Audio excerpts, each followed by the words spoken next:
to make a fall. There's corruption on the highest floor.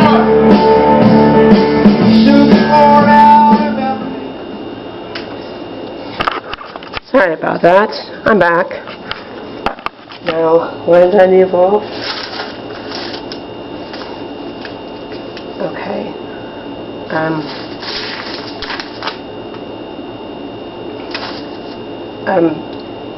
Now, the Nephilim were told that they had the right to rule when the Anunnaki left, because they had more of that in them than the humans.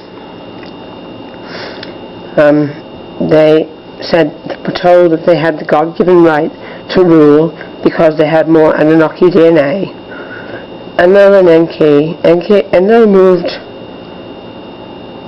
There are humans that survived the flood. They were moved that actually survived the flood. Again, set up Nephilim as the watchers of the humans to keep them enslaved. Then the Anunnaki left because I don't know if that's the truth why they left, because they had enough materials to do whatever they needed. But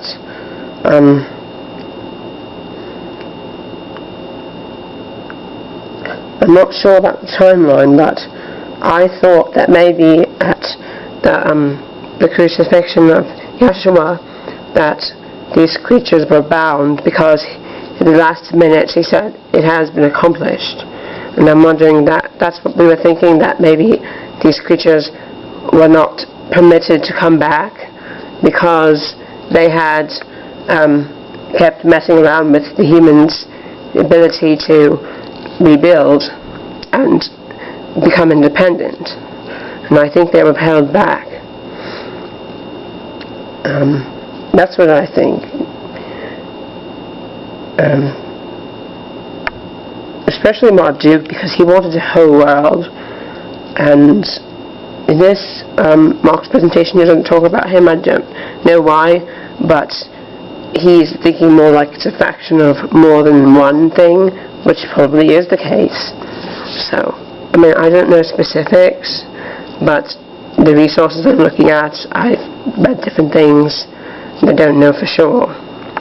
But what I figured makes sense, that was what was accomplished, and I believe that's what was accomplished.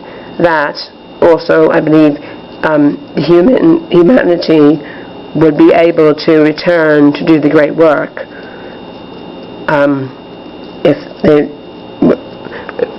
because they loved the world so much, just like the Creator. Remember, he said he loved the world so much that he sent his only begotten Son back. So I think Yeshua is like an angel and came here like those other things did. So, and died here for humanity, to help humanity be forgiven for the sin that it was born into, because humanity inherited sin from these creatures, because these creatures are rogue, malevolent, and they are criminals of the galaxy, I would say. But whatever happened, we will not allow it to come and take away what we have, because we have a great love for the Most High, and we want to stand up and protect the world, and that's what we do. So I wear an earth thing around my neck.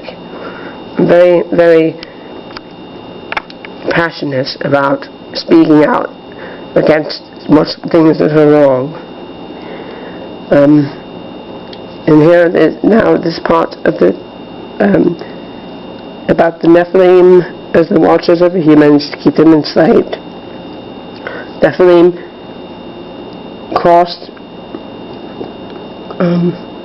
crossbred hybrids with humans, and after a while, and they continued to breed now ruled by those bloodlines still in the insane system. So there are these bloodlines that go way, way back.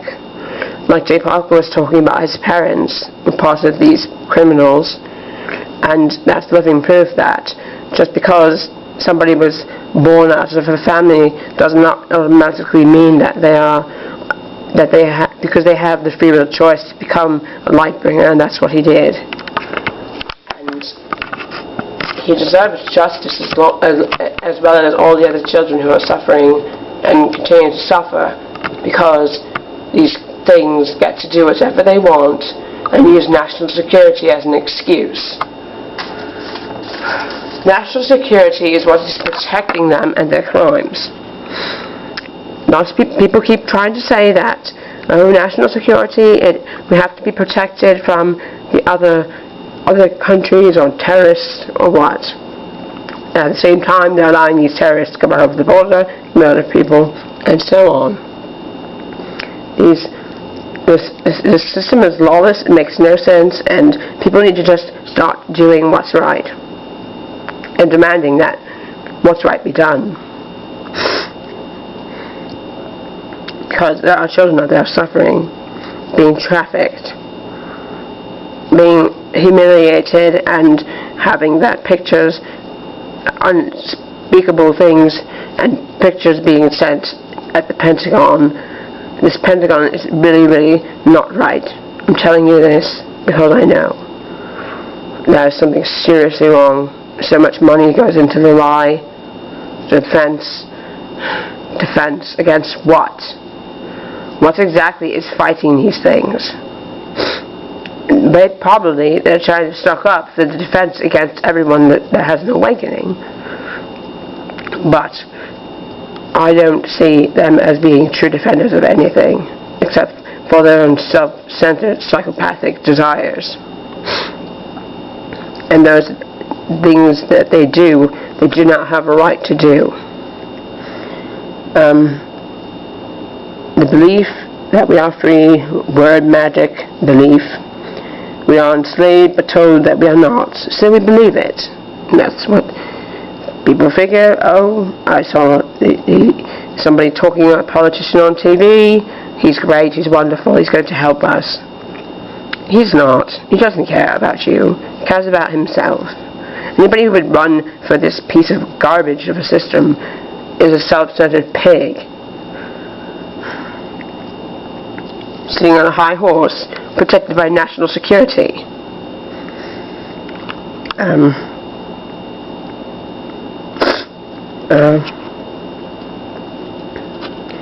We are unable to create building, and this is about the buildings that these things have built, like the Great Pyramid, that's a huge mystery. Not anymore. We know who did it. It was these creatures, and a lot of people don't want to admit it because they're afraid. They don't want to admit that there was something more intelligent and advanced than humans here, before humans. I mean, with humans too. They don't want to think about that. They want to think of the ego and thinking that they're the best, they're the most high. Remember, the theft of authority is holding us back because man can never be the most high. And until the majority have accepted this fact, all men will be destined to die. Meaning flesh. So,